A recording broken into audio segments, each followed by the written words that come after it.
Ұлы Сүлей Тұрмағамбет Ізтілеуовті Алматы қалдырып, шахнаманы тәржімалатып қағазға түсірткен, ұлт әдебиеті мен мәдениетінің өркендеуіне жол ашқан, қазақ оқығандар мен зиялыларына пана болған, иісі түркі жұртының руханият әлемінде бір болуын армандаған, Тәжікстан, Өзбекстан, Қазақстан үкіметінде министр болып қызмет еткен, ана тіліміздің дамуына өлшеусіз үлес қосқан, мыңдаған мектеп, ондаған университет салуға атсалысқан, тұңғыш опера және балет театрының іргетасын қалаған Темірбек Жүргеновтің туғанына биыл 125 жыл. Бірегей тұлғаның атқарған жұмыстарына, шығармашылық еңбектеріне қарасаңыз, таңырқамай тұра алмайсыз. Темірбек Жүргенов есімі аталса, ең алдымен қазақ әдебиеті мен мәдениеті еске түседі. Өйткені өмірінің соңғы жылдары Қазақстан үкіметінің халық ағарту комиссары болды. Бұған дейін қандай қызмет атқарды деген сұрақ қояр болсаңыз, тым ұзақ әңгімелеуге болады. Темірбек Қараұлы 1898 жылы қазіргі Қызылорда облысы Жалағаш ауданына қарасты Жаңаталап ауылында дүниеге келген. Әкесі қара, зерделі, зейінді, өте сауатты кісі болыпты. Сыр сүлейлерімен жақын араласқан, ұлының білім алуына, жоғары оқу орнын бітіруіне бар күшін салған.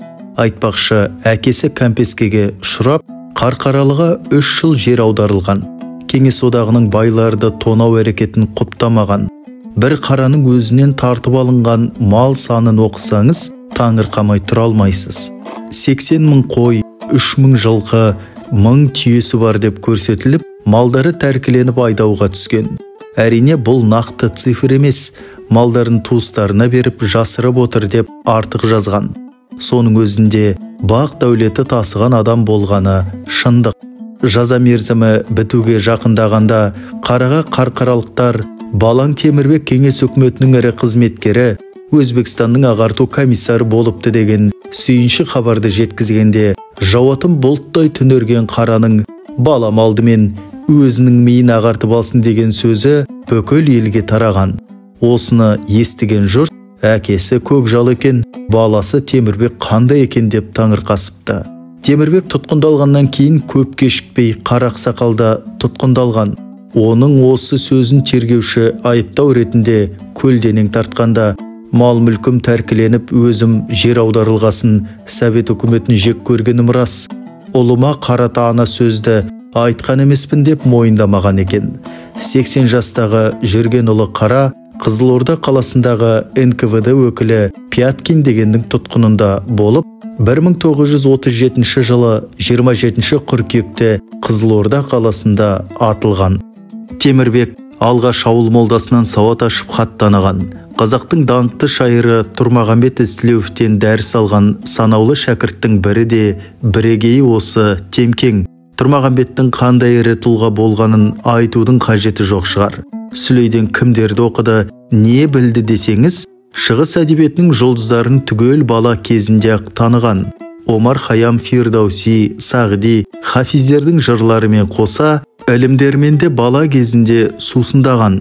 Одан кейін Ақмешіттегі орыс түземдік бастауыш мектепте оқып, Перовск қаласындағы Суханский атындағы жоғарғы орыс қазақ училищесін тәмамдаған. Орыс тілін жетік білген, өте зерек болып өсіпті. Айталық орыс тілінен сырт араб, шағатай, өзбек, башқұрт, парсы тілдеріне өте жүйрік екен. Ұзақ жыр дастандарды жатқа айтатын, құймағылақ жастың рухани салаға мейлінше жақын болып өсуі заңдылық еді. 1917 жылы Уфа қаласындағы жер шаруашылығы училищесіне түсіп, азамат соғысының басталып кетуіне байланысты оқуын тоқтатқан. 1918 жылы Темірбек Жүргенов Орынборға келіп, Нәзір Төреқұловпен кездеседі. Алаш қайраткерлері шығарған Қазақ газетінің кеңес үкіметінің пәрменімен жабылып қалуына байланысты редакция үйін, баспахана жабдықтарын, қызметкерлерін пайдаланып, бас редакторы Нәзір Төреқұлов, орынбасары Темірбек Жүргенов боп, Қазақ мұңы газетін шығарған.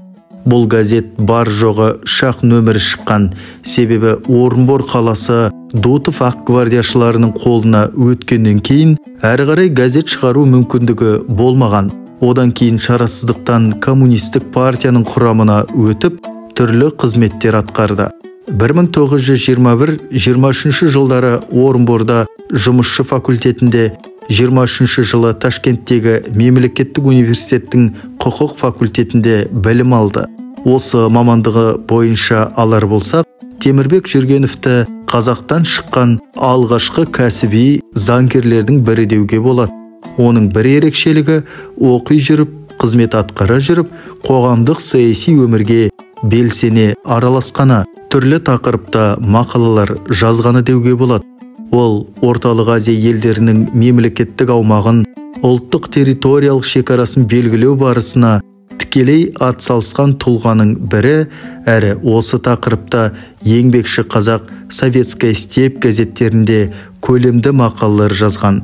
Осындай мемлекеттік маңызды істерге ол небәрі 20-дан енді асқан шағында араласқан. Өзбекстанның халық ағарту комиссары болып 1930-33 жылдары қызмет атқарды. Оған дейін бір жыл Тәжікстанның қаржы комиссары болды. Орталық Азиядағы 3 елдің министрі болған Темірбек Жүргеновтен басқа қазақ жоқ.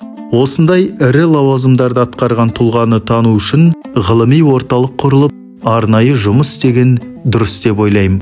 Осы арада Жүргенов Өзбекстандағы биік лауазымын тастап, Қазақстанға қалай келді деген сұрақ туады. Егер Өзбекстанда жүре берген болса, репрессиядан аман қалар ма еді, кім білсін. Шын мәнінде соңғылы саясаткер Қазақстандағы жағдайды жақсы білгені даусыз. Алаш арыстары Әлихан Бөкейхан, Ахмет Байтұрсынұлы, Міржақып Дулатовтар, тұтас зиялы қауым өкілдері түрмеге бір түсіп қайта шығып жатты. Алды ит жеккенге айдалып, түрмеде сұраусыз атылды.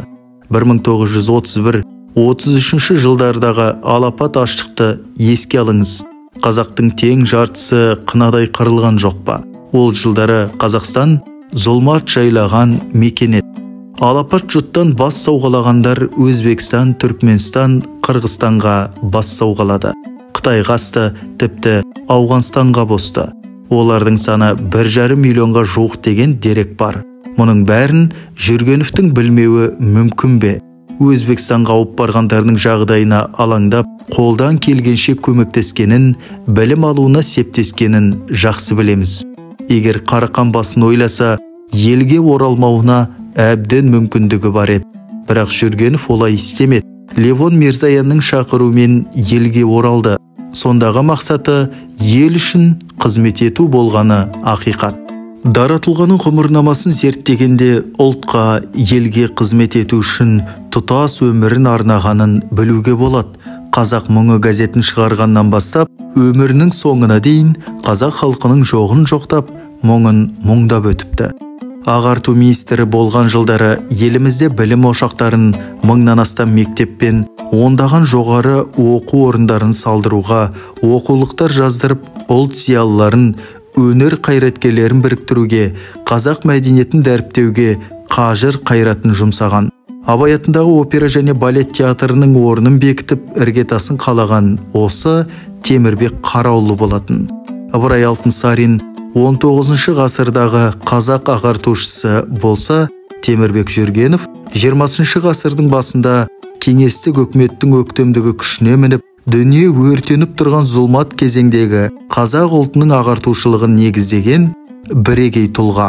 Қатардағы министр емес, әдебиет пен өнерден хабары бар, мол білім иесі болғанын жазған мақалаларынан білеміз.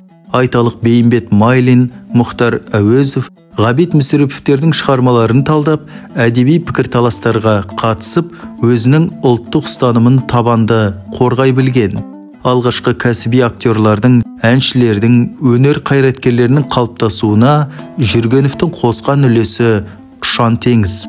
Жамбыл Жабаев, Күләш Байсейітова, Қаныбек Байсейітов, Шара Жиенқұлова, Елубай Өмірзақов, Құрманбек Жандарбеков, Серке Қожамқұлов, Жұмат Шанин, Ахмет Жұбановтардай талант иелерін қолдап, олардың жағдайының түзелуіне зор ықпал еткен. Мәскеуде оқып жүрген қазақ азаматтарына қаржылай демеушілік жасап тұрған.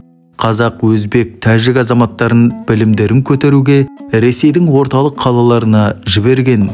Олар өз кезегінде іргелі білім ордаларынан алған білімдерімен өз елдерінің мәдениетін, өнерін, әдебиетін көтерген.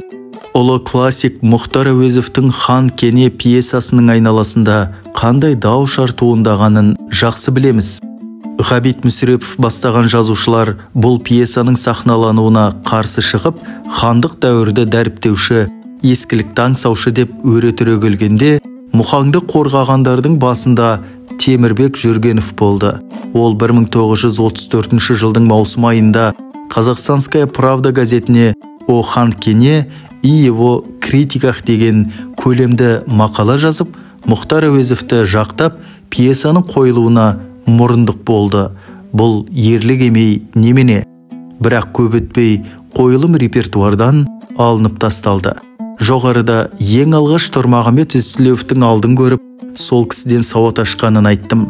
Алғашқы ұстазы ұлы шайыр Ізтілеуов еді. Араб, шағатай, парсы, башқұрт тілдерін осы кісі арқылы үйренген болса керек.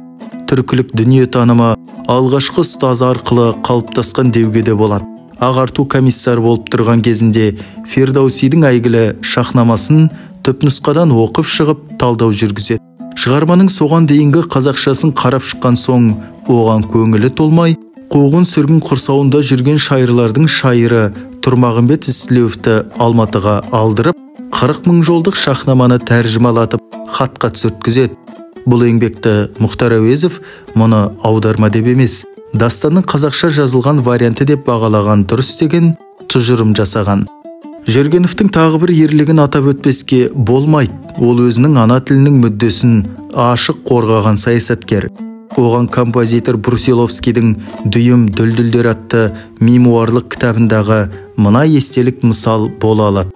Қарағандылық музыка зерттеуші Орловтың «Сіз неге бәрімізге түсінікті орыс тілінде сөйлемейсіз» деген сұрағына Жүргеновтің шашы тікірейіп, жанары ұшқынданып, «Сіз қайда отырсыз? Сіз қайда жүрсіз өзіңіз? Сіз қазақ әндерін орыс тілінде зерттемекшісіз бе?» деп сес көрсетуі, сол кездегі қаһарлы өкіметтің қылышынан да сескенбеуі деп білеміз. Мұндай батыл сөзді ол кездегі емес, бүгінгі биліктегі лауазым иелері де айтудан жасқанады. Мемлекеттік жиындарда өзге диаспора өкілдеріне түсінікті болу үшін ана тілдерін мансұқтап, ресми тілде шүлдірлеп жүрген министрлеріміз қаншама.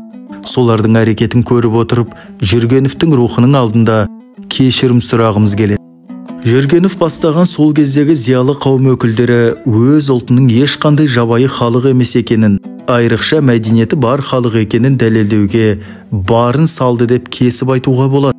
Бұған 1936 жылғы Мәскеудегі қазақ әдебиеті мен өнерінің 10 күндігін атауға болады. Осы 10 күндіктің негізгі ұйымдастырушысы Темірбек Жүргеновтің арқасында КСРО кеңістігінде Совет үкіметінің басшылығына рухы өлмеген қазақ деген ұлт барын көрсетті.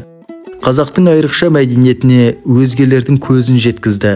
Жаппай ашаршылық пен соғыстан, қуғыннан қалжыраған қазақтың да рухы серпіліп, өзгеден кем емес екенін сезіне бастады.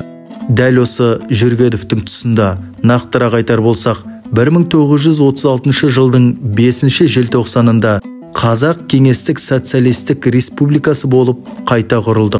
Осыған дейінгі автономиялық статусынан Кеңестер одағы құрамындағы дербес республика атандық. Республика атануымыздың арқасында 1991 жылы Кеңестер одағы тарағанда жеке дара мемлекет боп тәуелсіздігімізді жариялауға мүмкіндік туды. Еншімізді алдық. Егерде бұрынғы автономиялық статус күйінде қалғанымызда Башқұртстан мен Татарстан сияқты Ресей құрамында қалып қойған болар едік. Бұл тарих ғылымдарының докторы профессор Мәмбет Қойгелді мен тарихшы ғалым, жазушы Бейімбет Қойшыбаевтардың тұжырымы. 2014 жылы қыркүйек айында Лев Гумилев атындағы Еуразия ұлттық университетінде өткен халықаралық ғылыми тәжірибелік конференцияда заңғар жазушы Әбіш Кекілбаевтың Темірбек Жүргеновке дейін КСРО кеңістігінде кім лас, кім надан, кім жалқау дегенде қазақ ұлтының аты аталатын. Темірбек Жүргенов ұлт мәдениетін көтеру арқылы қазақты ұлттық кемсітуліктен арылтты. Қазақ мәдениеті тек осы үшін ғана Темірбекке қарыздар деген сөздері айтылған ойды айқындай түседі. Жүргенов шығармашылығы көл көсір дүние. Оның шығармашылығына талдау жасаған филология ғылымдарының докторы профессор Бағдат Кәрібозұлы қазақ әдеби тілі, қазақ тілінің терминологиясы деген мәселелерде Жүргеновтің Ахмет Байтұрсынұлы жолын ұстана отырып, қазақ тіліндегі терминология мәселелері, қазақ әдеби тіліндегі келеңсіз жағдайлар делінетін еңбектер жазғаны қазақ тіл білімі ғылымының өсіп өркендеуіне, дамуына қомақты үлес болып қосылды. Ол қазақ әдебиетінің өзекті мәселелерін Пушкин шығармашылығы туралы жазылған орыс халқының ұлы жазушысы және қазақ халқы деген мақаласында көтерді. Барша жақсы істің, игілікті, ізгілікті жұмыстардың бастамашысы бола білген Жүргенов қазақ әдебиетін дамытуға да мемлекеттік тұрғыдан жанашыр бола алды, тікелей басшылық жасады. Оның Бейімбет Майлиннің Шұға пьесасына жазған «У-Шуга» атты пікірі Ораз Молданың аудармасы негізінде жазған «Казахский перевод Шахнам» атты ғылыми мақаласы, терме жинағына енгізген Шернияз, Едіге, Базар жырау туралы пікірлері, қазақ халқының ақындары мен жыршылары Асан Қайғы туралы жазылған жерұйық мақалалары, бұлар қазақ әдебиетінің тарихы мен теориясында айрықша бағаланатын салмақты дүниелер. Бұлар әдебиет пен өнердің әртүрлі салаларының зәру мәселелерін көтерген және олардың шешу жолдарын көрсеткен алғашқы ғылыми еңбектердің бірі болып саналады. Темірбек Жүргеновтың ойлары мен тұжырымдарына, жазған сызғандарына, атқарған қызметіне тән ортақ сипат бар. Ол жаңашылдық, ол бастамашылық, ол тиянақтылық, ол білімдарлық, ол жігерлілік, ол принципшілдік, ол реформаторлық. Осылардың барлығын қосқанда Темірбек Жүргеновтың ағартушылық тұлғасы мойындалады деп баға берген. Осы тұжырымнан-ақ оның шығармашылығының қандай ауқымды екенін аңдау қиын емес шығар. Ол тек қана қазақ халқының емес, түркі жұрты халықтарының әдебиетін зерделеп, өсу, жаңару үдерістерін үнемі назарында ұстап отырған. 1928 жылы оның пролетариат дәуіріндегі татар әдебиетінің әлем әдебиетіндегі рөлі деген талдауы татар және орыс тілінде Қызыл Татарстан, Красная Татария газеттеріне жарияланған. Тұлғаның шығармашылығы жайында әлі талай айтылып, зерттеледі деп ойлаймын. Жоғарыда айтылған Мәскеудегі 10 күндіктен кейін нарком Темірбек Жүргеновтың атағы жер жарды. Одақтық республикалық баспасөз ақпарат құралдары жабыла және жарыса жазып жатты.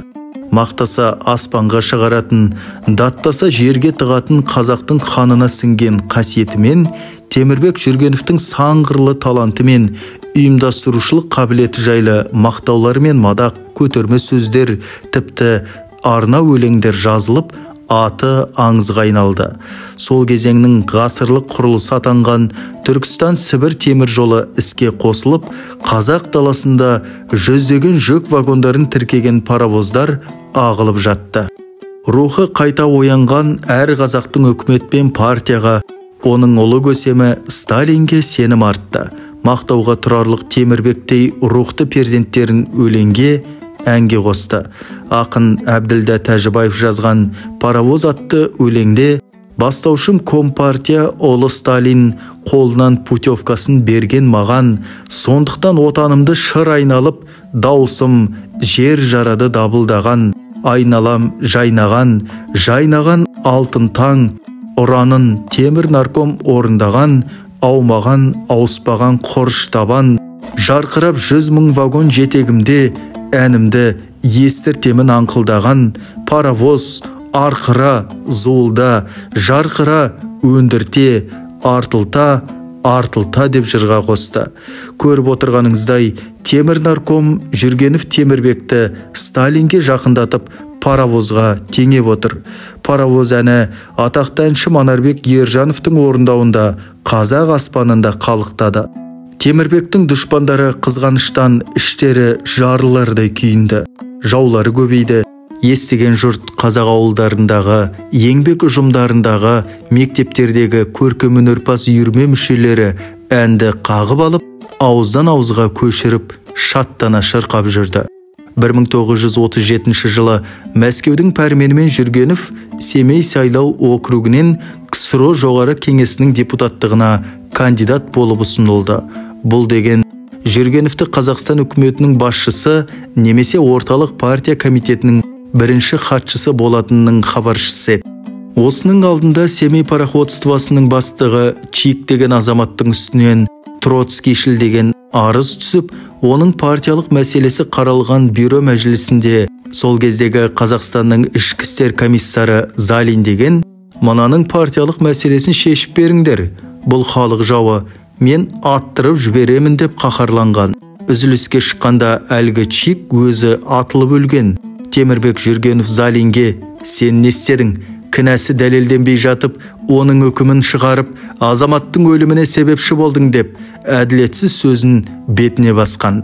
Залин ол қылмыскер, кінәсін білгесін атылып өлді деп ақталған. Міне, Жүргеновтің жарқырап жұрт алдына шыққаны, қызғаныштан көре алмаушылардың көбеюі, осыған дейінгі ұлт үшін істеген ұлан-ғайыр істері Темірбекті жоғарғы кеңестің депутаты болып сайланып кетпей тұрғанда тұтқындау жоспарын құруға және оны жедел түрде орындауға итермеледі. Залин зымиян ойын іске асырды. Ұлы тұлғаның түбіне жетті, жары Дәмешті Алжирге айдап, Үрім бұтағының өмірін өксітті. Дәмеш Ермекова Алаштың аймаңдай тұлғасы, Қазақтан шыққан тұңғыш математик Әлімхан Ермековтің туған ағасы Әмірханның қызы. Ташкенттегі медицина университетінде оқыған зиялы, білімді кісі. Тұтқыннан оралған соң Темірбектің ақталуына көп еңбек сіңірген. 10 жыл отасқан жары туралы өлмес естеліктер жазған. Әкесі мен шешесі ұсталғанда ұлы Жұманазар 13 жаста екен. Екінші дүниежүзілік соғысқа өз еркімен аттанып, сол жақта мерт болыпты. Жүргенов әлемін ұрпаққа кеңірек дәріптеу жұмыстарына көңілім толмайды десек, асылық болар. Көптеген істер атқарылып жатыр. Алматы, Астана, Қызылорда секілді ірі қалалардан көше, мектеп, шығармашылық үйлерінің аты берілді. Темірбек Жүргенов атындағы өнер академиясының орны бөлек. Қазақтың талантты жастары осы оқу ордасынан білім алып, әртүрлі салада жемісті еңбек етіп келеді.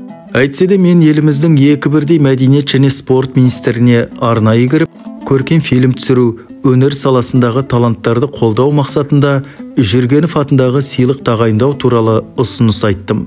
Көрейік, қолға аламыз дегеннен басқа жауап естімедім. Мен бірнеше рет ғылым және жоғары оқу министрі Саясат Нұрбектің де қабылдауында болып, ұсыныстарымды айттым. Дарынды жастарға Жүргенов атында стипендия тағайындау, мектеп және жоғары оқу орындарының оқулықтарына енгізу туралы ұсыныстар айттым.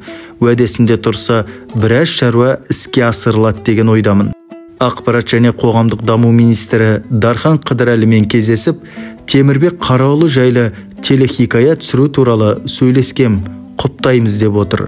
Мен көптен бері Алаш арыстарын қайта жерлесек деген бастама көтеріп келем. Көбінің моласы жоқ, соңынан іздеушілер бет сипап Құран бағыштауды армандайды. Олардың бәрі жаназасыз, кебінсіз көмілді, жерленген жоқ. Өлі разы болмай, тірі байымайды дейді қазақ. Аруақтарды арулап көміп, ел болып рухтарына тағзым етсек, арнайы мемориал орталығы ашсақ, арыстар алдындағы парызымыз бен қарызымызды өтеген болар едік. Бұл олар үшін емес, өзіміз үшін керек.